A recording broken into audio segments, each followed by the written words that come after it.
नमः शिवाय। हर हर महादेव। आज की वीडियो में हम आपको सुनाएंगे हरियाली तीज की व्रत कथा। सबसे पहले आप सभी को हरियाली तीज की ढेर सारी शुभकामनाएं। तो चलिए शुरू करते हैं आज की पावन कथा। भगवान शिव ने माता पार्वती को उनके पूर्व जन्म के बारे में याद दिलाने के लिए यह कहानी सुनाई थी। हरियाली तीज व्रत की कथा इस प्रकार है। भगवान शिव माता पार्वती से कहते हैं, हे पार्वती, बहुत समय पहले तुमने हिमालय पर मुझे वर के रूप में पाने के लिए घोर तप किया था। इस दौरान तुमने अन्न जल त्याग कर सूखे पत्ते चबाकर दिन व्यतीत किए थे। किसी भी मौसम की परवाह किए बिना तुमने निरंतर तप किया। तुम्हारी इस स्थिति को देखकर तुम्हारे पिता बहुत दुखी थे। ऐसी स्थिति में नारद जी तुम्हारे घर आए। जब तुम्हारे पिता ने महर्षि नारद से उनके आगमन का कारण पूछा तो महर्षि नारद बोले, हे गिरिराज, मैं भगवान विष्णु के भेजने पर यहाँ आया हूँ। आपकी कन्या की घोर तपस्या से प्रसन्न होकर वह उनसे विवाह करना चाहते हैं। इस बारे में मैं आपकी राय जानने आया हूँ।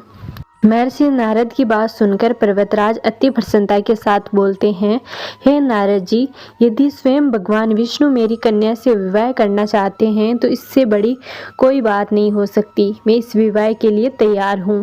फिर भगवान शिव पार्वती से कहते हैं, तुम्हारे पिता की स्वीकृति पाकर नारद जी भगवान विष्णु के पास गए और यह शुभ समाचार सुनाया।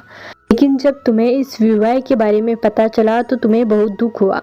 तुम मुझे यानी कैलाशपति शिव को मन से अपना पति मान चुकी थी। तुमने अपने व्याकुल मन की बात अपनी सहेली को बताई।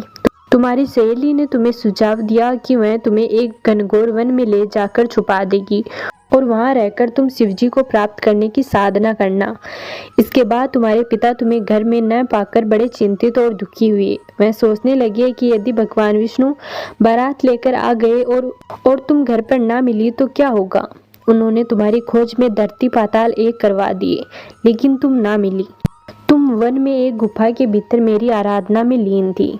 भाद्रपद तृतीया शुक्ल को तुमने रेत से एक शिवलिंग का निर्माण कर मेरी आराधना की, जिससे प्रसन्न होकर मैंने तुम्हारी मनोकामना पूर्ण की। इसके बाद तुमने अपने पिता से कहा कि पिताजी, मैंने अपने जीवन का लंबा समय भगवान शिव की तपस्या में बिताया है और भगवान शिव ने मेरी तपस्या से प्रसन्न होकर मुझे स्वीकार भी कर लिया है।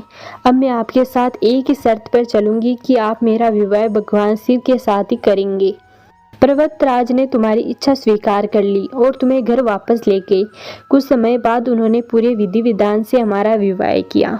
भगवान शिव ने इसके बाद कहा कि हे पार्वती, तृतीया को तुमने मेरी आराधना करके जो व्रत किया था, उसी के परिणाम स्वरूप हम दोनों का विवाह संभव हो सका।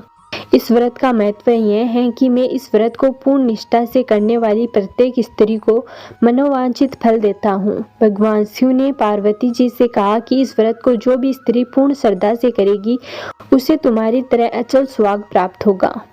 चलिए अब जानते हैं हरियाली तीज की पूजा विधि के बारे में। हरियाली तीज के दिन विवाहित स्त्रियां अपने पति की दीर्घायु के लिए व्रत रखती हैं। इस दिन स्त्रियों के मायके से श्रृंगार का सामान और मिठाइयां उनके ससुराल से भेजी जाती हैं। हरियाली तीज के दिन महिलाएं सुबह घर के काम और स्नान करने के बाद 16 श्रृंगार करके निर्जला व्रत रखती हैं।